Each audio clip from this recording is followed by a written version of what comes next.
आपकी कनीज, आपकी कनीज।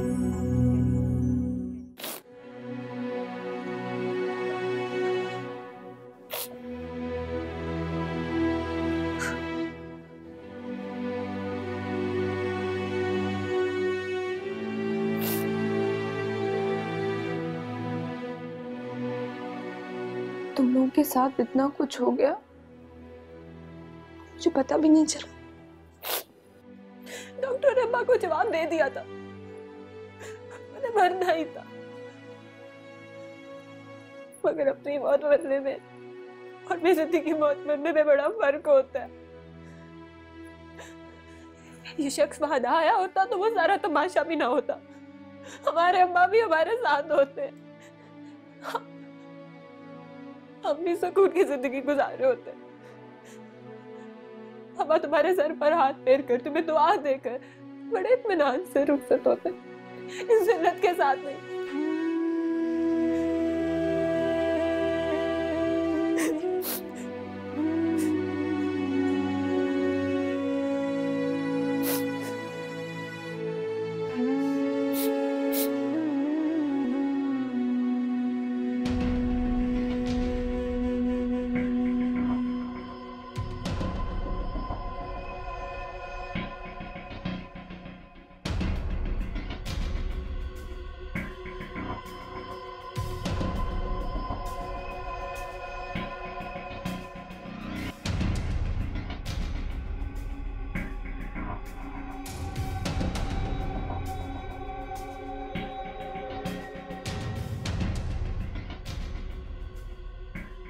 मुझे यकीन नहीं हो रहा, वाकई मुझे यकीन नहीं हो रहा कि तुम शाहज़द ऐसी हरकत कर सकते हो।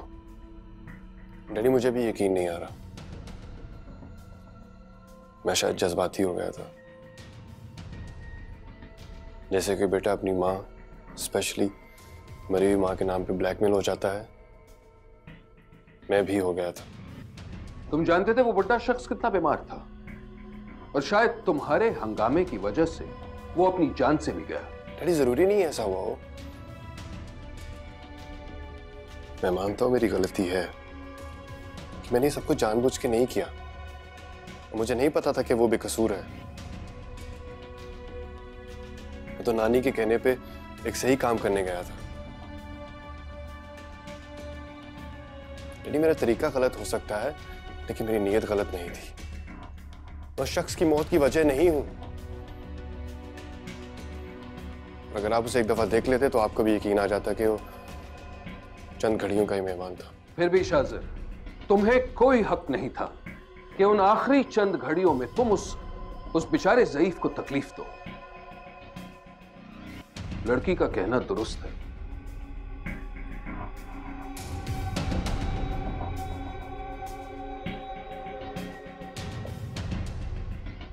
तुम्हें अपनी गलती का कुफारा अदा करना होगा और उस लड़की से माफी मांगनी होगी। डैड उस लड़की का लहजा कतई दो टोक। शाहज़द,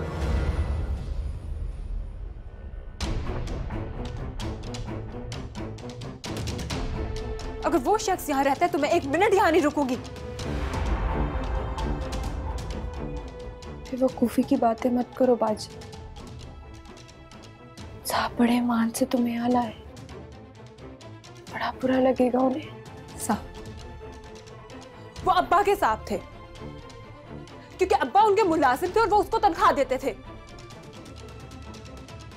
वो तुम्हारे साहब भी हो सकते हैं, क्योंकि तुम उनके निकाह में हो।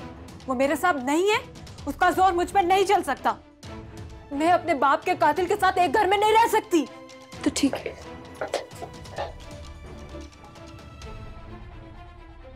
मेरे साथ मेरे घर में तो रह सकते हो ना? क्या इसमें भी कोई एतराज?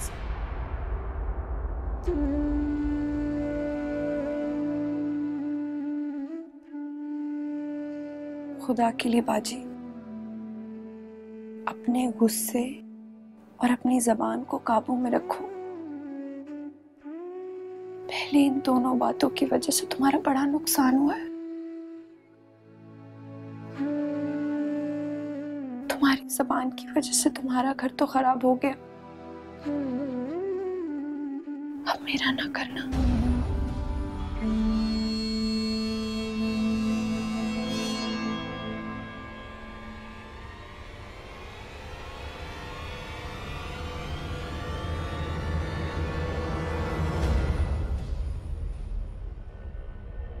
आपने मुझे बुलाया?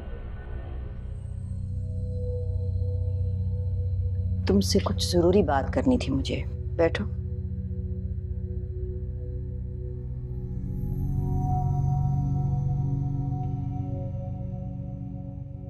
कल मैंने तुमसे जो बात की थी उस पे ये कह के लाजवाब कर दिया था तुमने कि तुम्हारे ऊपर उस लड़की के कुछ फराइज हैं। तो क्या तुमने उसके सारे खानदान की जिम्मेदारी ले ली है? मैं जानता हूं आप किसकी तरफ इशारा कर रही हैं, लेकिन अम्मा जी, वो इंसानी हमदर्दी थी। बस करो शामिर, इंसान तो अरबों खरबों बसते हैं इस दुनिया में, सबसे हमदर्दी है तुम्हें। और ये क्या हर बात पे इंसानी हमदर्दी का खौल चढ़ा रहे हो? उस लड़की को पनाह गुज़ीन की हैसियत से तो इस घर में मैं बर्दाश्त कर लेती, लेकिन जिस तरह उसने शाजिर की गिरेबां पे हाथ डाला है और जिस बदतमीजी का मुजाहिरा किया है, मुझे तो तशवीश हो रही है। वो एक बहुत ही जज्बाती लड़की है अम्मा जी, और उसकी सिचुएशन को समझने की कोशिश तो कीजिए। और फिर आप और मैं इस हकीकत से इनकार तो नहीं कर सकते कि डायरेक्टली या इनडायरेक्टली उसके वालिद की वफात का जिम्मेदार शाज़र ही है। तुम्हें तो पता नहीं क्या हो गया शामिर, तुम गैरों के लिए अपनों पे इल्जाम दे रहे हो। ये बात मैं भी तो कह सकता हूँ कि आप गैर अहम बातों को बढ़ा चढ़ाकर सर पर सवार कर रही हैं।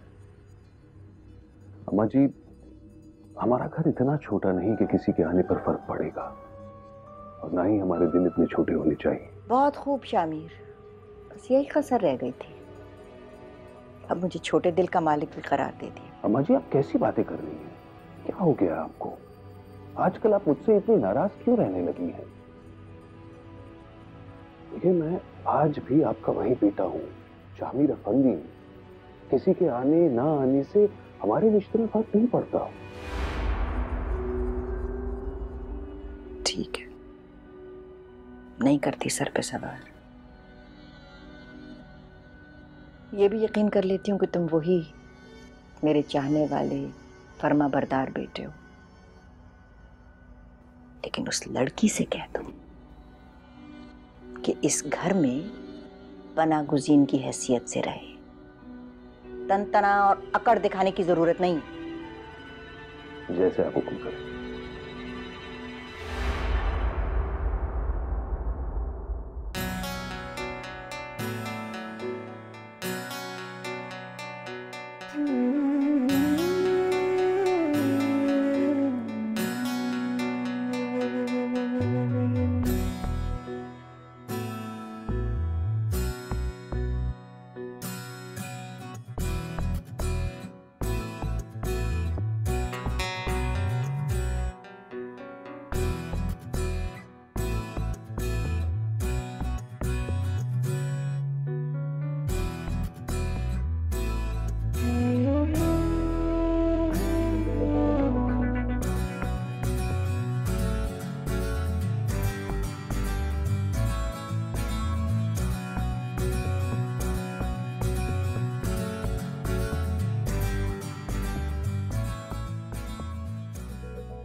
समझ में नहीं आता कि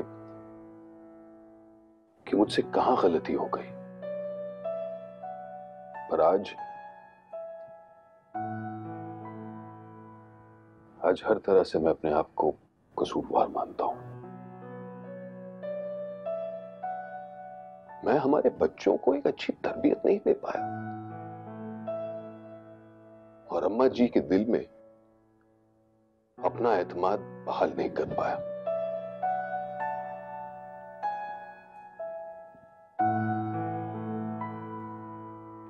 अगर आज तुम जिंदा होती ना, तो यकीनन उनकी तरबियत तुम करती,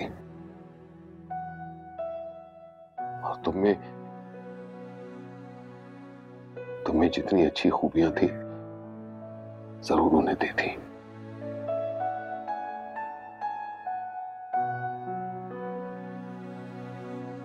मैं शर्मिंदा हूं श्री,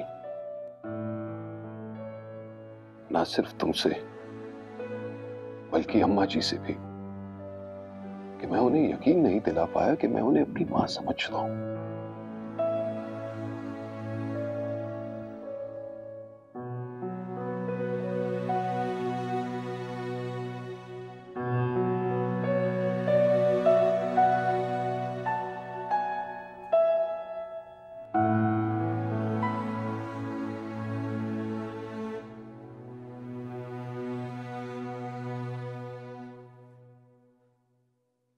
तो आपने उन्हें सॉरी बोला?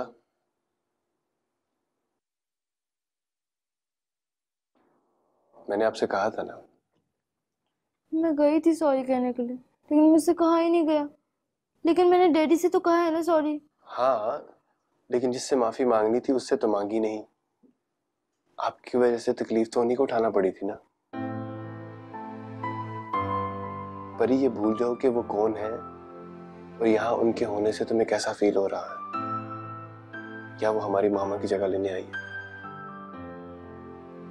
ये सब बातें अपने दिल से निकाल कर सिर्फ इतना सोचो कि तुम्हारी वजह से किसी को कितनी तकलीफ उठाना पड़ी है। जब तक तुम उनसे माफी नहीं मांगोगी ना, तो अल्लाह मियां तुमसे नाराज रहेंगे। लेकिन आपसे भी तो हुई थी गलती, और डैडी ने आपसे भी तो कहा था सॉरी कहने के लिए। तो क्या आप उनसे माफी नहीं मांगेंगे?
हे सफीना, तुम मेरा एक काम करोगे?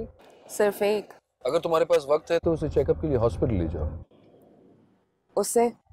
उस लड़की को। किस लड़की को? तुम अच्छी तरह जानती हो मैं किस लड़की की बात कर रहा हूँ सफीना। शामिर, तुम उसे खुद क्यों नहीं ले जाते? बीवी है वो तुम्हारी, उसका ख्याल रखना तुम्हारा फर्ज है, मेरा नहीं। मैंने अपने फराइज जानने के लिए फोन नहीं किया था, एक छोटा सा फेवर मांगा था क्योंकि मैं बिजी हूँ। अगर तुम कर सकती हो तो बताओ, वरना ये लेक्चर अपने पास ही रखना।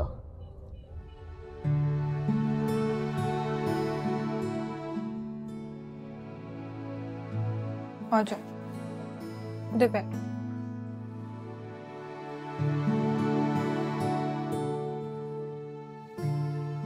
मैं तुझे दवा खिला दूं, मगर दवा से पहले तुम्हें कुछ खाना चाहिए ना। 8 बज गए, अभी तक किसी ने तुम्हें नाश्ता नहीं भिजवाया। कितने बजे मिलता है तुम्हें यहाँ पे नाश्ता? बोलो। चल तू बैठ, मैं खुद तेरे लिए नाश्ता लेकर आती हूँ। आरजू, आरजू रुको। मैंने इसे कितनी दफा कहा है कि मेरे कमरे तक रहा कर। इतनी क्या करेगी बाहर जाके?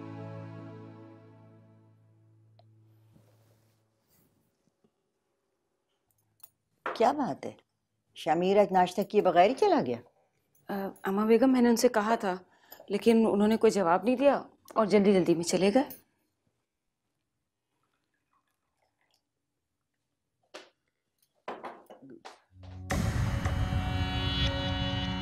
कनीज का नाश्ता क्यों नहीं कमरे में पहुंचाया? पता ना उसे दवा खानी होती है। लड़की, तुम्हें बड़ों ने सलाम कराने से कहा? जिसलानी को नाश्ता तो पड़ा है, मैं खुद ही ले जाती हूँ, हटो।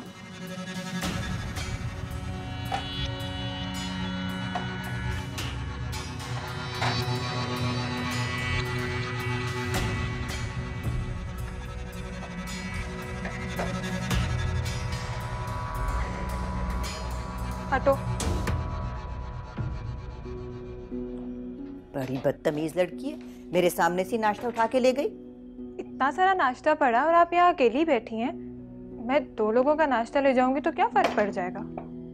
लगता है कि शामिर ने तुम्हें बताया नहीं कि मैंने किस शर्त पे तुम्हें यहाँ रुकने की इजाजत दी है। तो क्या मुझे शर्तों पे रहने के लिए कहा गया है? हाँ, और वो शर्त ये थी कि तुम अपनी हद में रहोगी और मेरे सामने आने से भी गुरेज करोगी।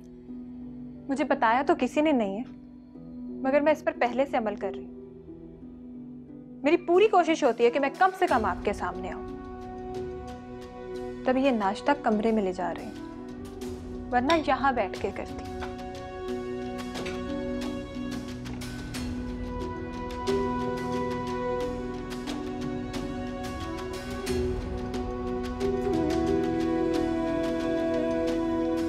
पता है, फिर मैंने उन्हें ऐसी सुनाई, मेरे आगे बोल नहीं पाई वो। ये क्या किया तुमने? कितनी बदतमीजी की बात है। कोई बदतमीजी नहीं है, हाजिर जवाबी कहते हैं। कितनी बुरी बात है। बड़ी है वो तुमसे। मेरी सास की जगह इतना तो सोचना था ना।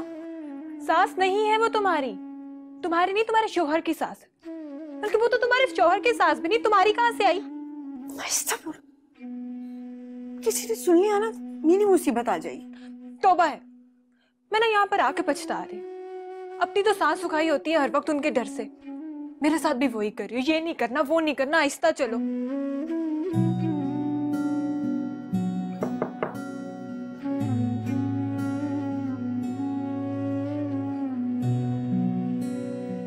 मुझे लगता है मैं कुछ जल्दी आ गई। तुम तो अभी तक नाश्ता कर रही हो। अरे नहीं नहीं, आप बैठे ना। नहीं, मैं बैठने नहीं आई हूँ, तुम्हें लेने आई हूँ। जल्दी से उठो, तैयार हो जाओ। तुम्हारे शौहर का मुझे सख्त ऑर्डर आया है कि मैं खुद तुम्हें डॉक्टर के पास लेके जाऊं और अपने सामने तुम्हारा चेकअप कराऊं। उठो, जल्दी करो। तुम्हें पता है ना अपने शौहर के मिजाज का, बहुत डांटेगा। चलो जल्दी करो।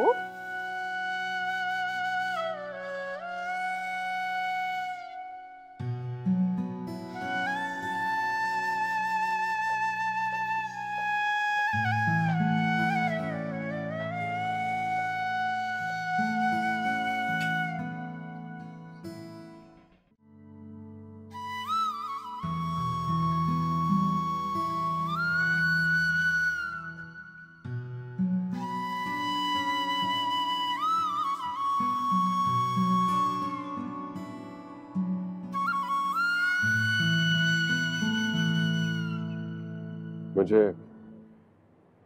आपसे कुछ बात करना है। मगर मुझे तुमसे कोई बात नहीं करनी। अच्छा, नहीं करें बात, सिर्फ मेरी बात सुन ले। मुझे वैसे भी आपसे माजरत करना था। माजरत? किस बात की माजरत? मेरी वजह से आपको तकलीफ पहुंची, मेरी नीयत वो नहीं थी। जज्बात में आके, एक्चुअली उस टाइम सिचुएशन ही कुछ ऐसी थी। बहरहाल मुझे अफसोस है कि मेरी जल्दबाजी की वजह से आपको तकलीफ पहुंची। सो आई एम सॉरी। तकलीफ?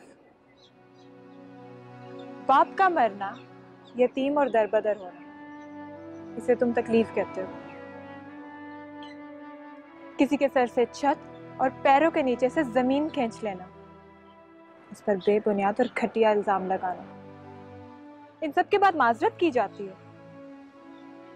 नहीं शाजर साहब, ये मासूम और जज्बाती गलतियां नहीं है, गुनाह है, और गुनाह के बाद सजा मिलती है।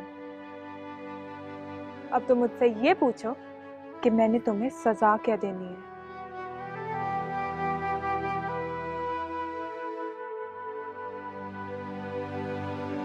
सजा?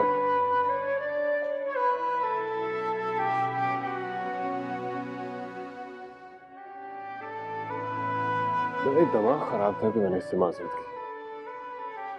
ये इस काबिल ही नहीं है।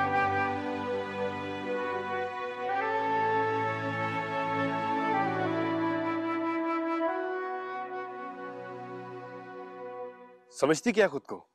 सॉरी बोलने गया था, गले पड़ गई। क्या हुआ? अजीब लड़की है नानो। मैं बात को खत्म करना चाहता हूँ और उसके मिजाज ही काबू में नहीं आ रहे।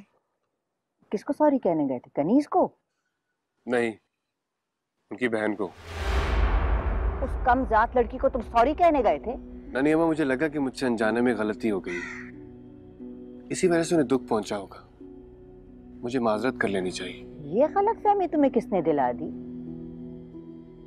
ये ख्याल जरूर शामिर ने तुम्हारे जहन में डाला होगा कि वो बुढ़ा माली तुम्हारी वजह से मर गया।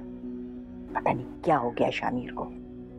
भाई अगर उस माली के पूरे कुनबे को इस घर में लाके बसाना चाहता है तो तावीलें और बहाने बनाने की क्या जरूरत है? उसका अपना घर है, जो मर्जी करे। हम कौन होते एतराज करने वाले?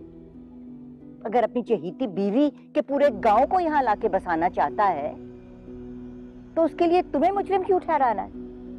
नहीं नानू, उन्होंने मुझसे कुछ नहीं कहा, लेकिन हकीकत तो यही है कि मैं आपकी बातों में आकर जज्बाती ना होता और उनके घर पर जाकर इस तरह हंगामा ना करता तो शायद। अपने साथ साथ मुझे भी एहसास जुर्म में मुब्तला करना चाहते हो? क्या गलत किया मैंने उस पर कोई झूठा इल्जाम लगा के कोई बाद में साजिश बनाई थी? क्या ये सच नहीं था कि मेरी चहेती बेटी का जेवर, उसके कंगन गायब हुए थे? तुम जानते हो कि उन हालात में उसके अलावा किसी के ऊपर शक गया ही नहीं था। अगर तुम अपने घर की कोई चीज जिससे तुम्हारी माँ की यादें वाबस्ता थीं, उसके बारे में जवाब तलबी करने उसके घर चले भी गए थे, तो क्या गलती की तुमने?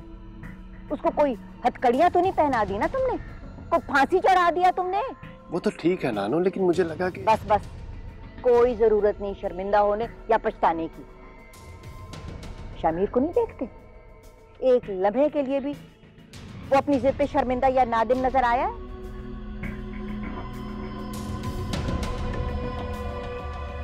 दुख तो मुझे भी दिया उसने, मुझे भी बहुत ठेस पहुंची। अगर इस सदमे से मैं मर जाऊं तो कौन जिम्मेदार होगा? शामिर या उसकी वो कम नस्ल कम जात बीवी या उसकी बदलिहाज बहन?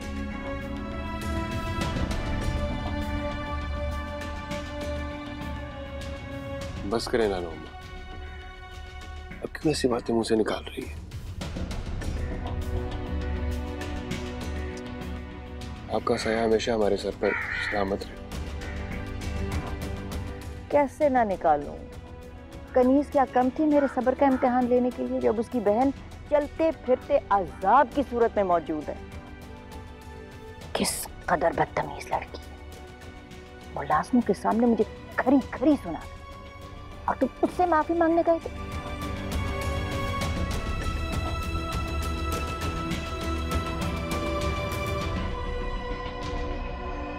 कैसे बच्चों की बात कर रहे हैं मिर्जा साहब? ये कैसे पॉसिबल है? Without a letter of intent banks will not accept it. Mirza साहब, मैं आपको वापस कॉल कर। नहीं जी, इस वक्त मुनासिब वक्त नहीं है। Thank you.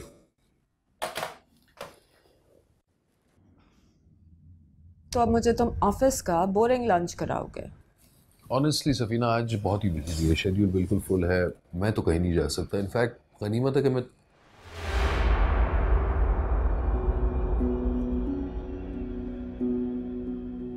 अरे रुक क्यों गई हो? आओ। सरप्राइज। तुम्हें इसे सीधा क्लिनिक से घर ले जाना चाहिए था ना।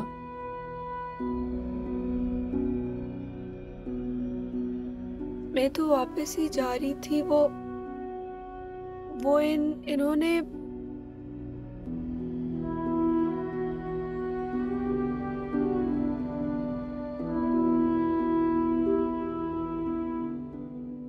Shamir, how rude. क्या हो जाता है तुम्हें?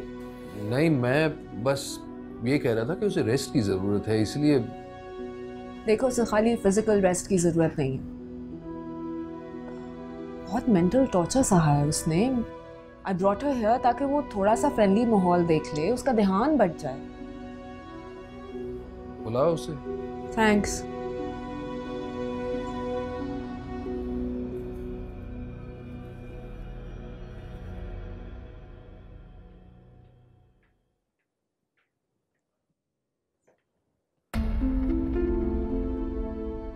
आंटी, वो कैसे है?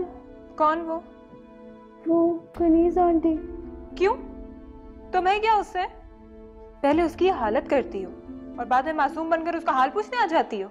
नहीं, मैं तो बस इसलिए पूछ रही थी कि अगर वो जाग रही हो तो इनका हाल पूछाऊं। मुझे सॉरी भी तो बोलना था, भाई ने कहा था ना।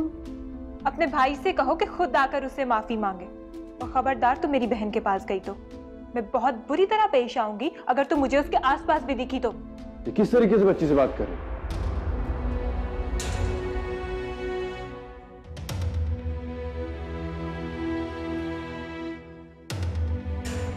अच्छा, तो अब तुम मुझे तरीके सिखाओगे कि किससे कब और क्या बात करनी है। तुम्हें खुद पता है कि किससे कब क्या बात करनी है। ये मत भूलो कि तुम्हारी ही जहरीली बातों की वजह से आज हमारे अब्बा तुम बार बार उनका जिक्र क्यों ले आती हो बीच में? माफी मांग चुका हूं ना मैं। तो तुम्हारे माफी मांगने से हमारे अब्बा वापस आ जाएंगे क्या? तो क्या उस मासूम बच्ची से इस तरह पेश आने से वापस आ जाएंगे? देखो, मैं अपनी बहन से बहुत प्यार करता हूँ, किसी को उसके साथ बुरा सलूक करते हुए नहीं देख सकता। अभी तक मैं मामला नरमी से सुलझाने की कोशिश कर रहा हूँ।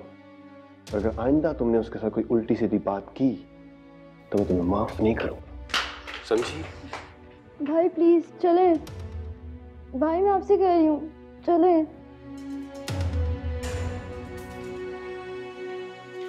बार खुद माफी की बातें कर रहे थे और अब माफ नहीं करेंगे।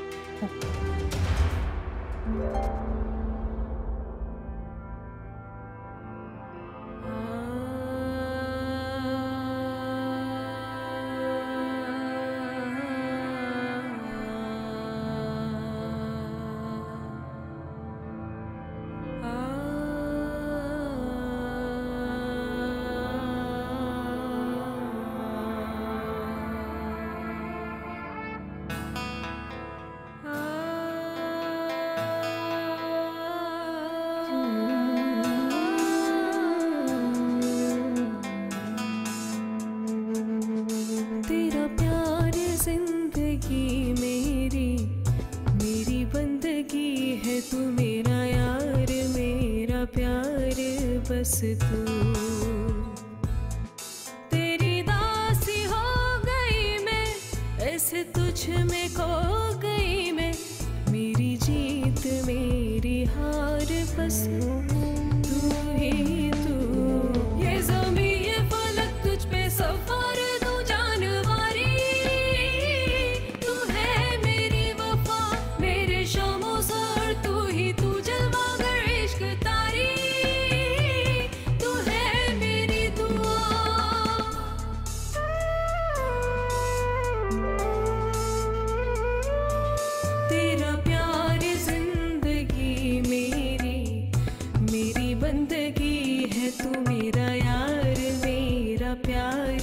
बस तू तेरी दासी हो गई मैं, ऐसे तुझ में खो गई मैं। मेरी जीत मेरी हार बस तू ही तू। ये ज़मीं ये फलक तुझ पे सवार तू जानवारी। तू है मेरी वफा मेरे शामो सहर, तू ही तू जलवा। पनिया, ये तो मेरे लिए लाई हो?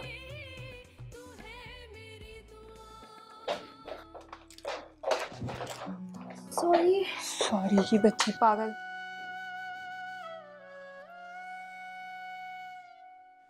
इसे क्या हुआ है? ये मेरे लिए लाई थी, लेकिन पता नहीं क्यों मुझे देख के भाग गई। अभी तुम्हारे पास भी नहीं भटकेगी। अच्छा रोक डाला इस पे मैंने। रोक डाला है? कनीज तुम भी ना अजीब हो।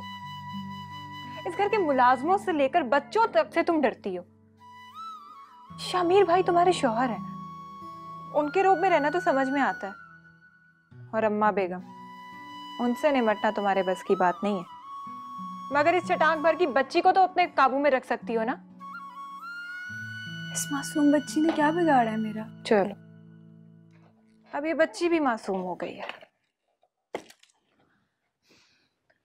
भूल गई हो तुम इस बच्ची ने किया क्या था तुम्हारे साथ?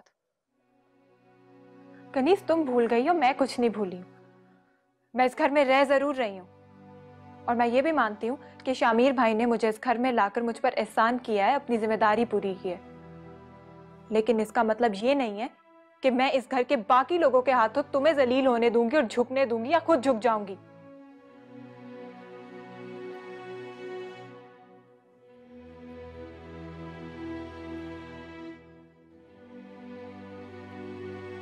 मुझे तुम्हारी बातों से खौफ आ रहा है बाजी। मुझे लग रहा है कि तुम्हारी वजह से मैं अब्बा को किया हुआ वादा नहीं निभा सकूंगी। भूल गई? मैंने अब्बा से वादा किया था कि हर हाल में इस रिश्ते को निभाऊंगी, उन्हें शर्मिंदा नहीं होने दूंगी। तुम्हारा रिश्ता शामिर भाई के साथ है। मैं तुम्हारे और तुम्हारे शौहर के रिश्ते के दरमियान नहीं आ रही। तुम अपने शौहर के साथ अपना रिश्ता निभाओ। मैं तो तुम्हें यह समझाने की कोशिश कर रही हूँ कि जब तक ये लोग हैं दरमियान में, तुम अपने शौहर के नजदीक नहीं हो सकती और ना ही तुम्हारा रिश्ता मजबूत हो सकता है। हर काम में खुदा की मसलियत होती है। मुझे अब समझ आ रहा है। मुझे अब समझ आ रहा है कि खुदा ने मुझे इस घर में भेजा ही इसलिए कि मैं तुम्हारे रास्ते आसान कर सकूं, तुम्हें तुम्हारा वो हक दिला सकूं जिससे तुम अब तक अनजान हो। हक उनका होता है जिनका कोई रिश्ता होता है बाजी। और तुम्हारा कोई रिश्ता नहीं है क्या? अरे बेवकूफ लड़की, अगर शामिर का किसी के साथ रिश्ता है तो वो सिर्फ तुम हो। ये लड़का सौतेला बेटा है शामिर का, और ये अम्मा बेगम उसकी मरी हुई बीवी की माँ है। कोई कुछ नहीं लगता उसका। अगर उसका कोई कुछ लगता है तो वो तुम हो और वो तुम्हारे। वो मेरे, हाँ सब कुछ है वो मेरे, लेकिन मैं उनकी कुछ भी नहीं। तो तुम्हारे इस तरह चलाने से मेरी अहमियत नहीं बढ़ जाएगी और ना उन दोनों की खत्म हो जाएगी। मेरा तो नाम भी उन्हें ठीक से याद नहीं है।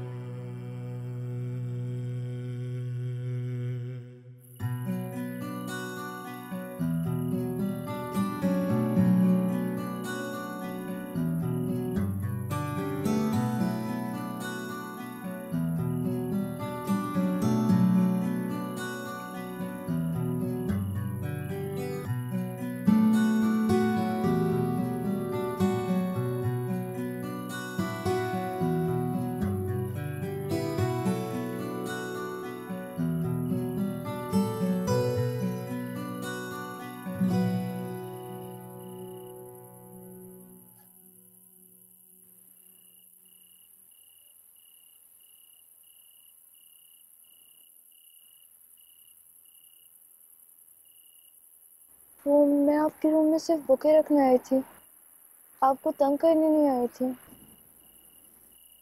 तो मैंने कब कहा कि तुम मुझे तंग करने आई थी? वो आपकी बड़ी सिस्टर ने मुझे कहा था कि आप मुझे देख के डिस्टर्ब होती हैं, इसलिए मैं आपके सामने नहीं आया करूं।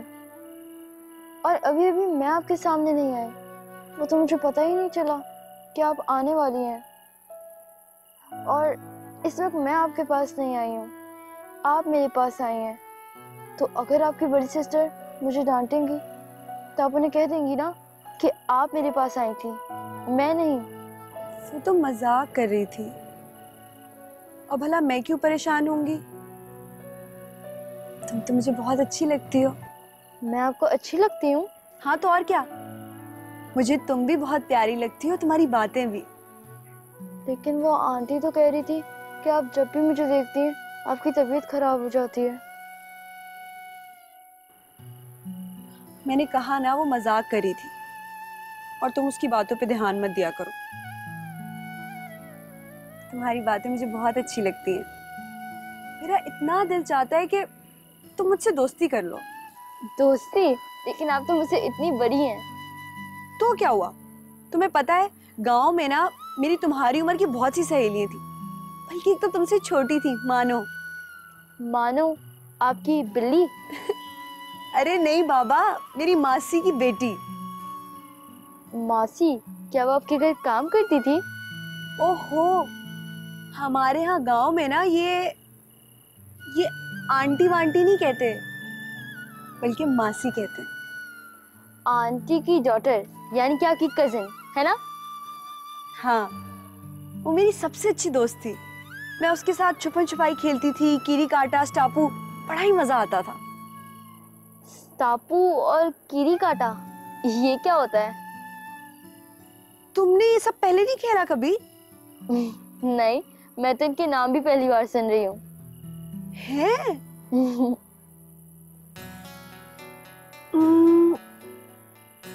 चलो एक काम करते हैं, तुम मुझसे दोस्ती कर लो, मैं तुम्हें सब खेल भी सिखाऊंगी और तुम्हारे साथ खेला भी करूंगी। ठीक है।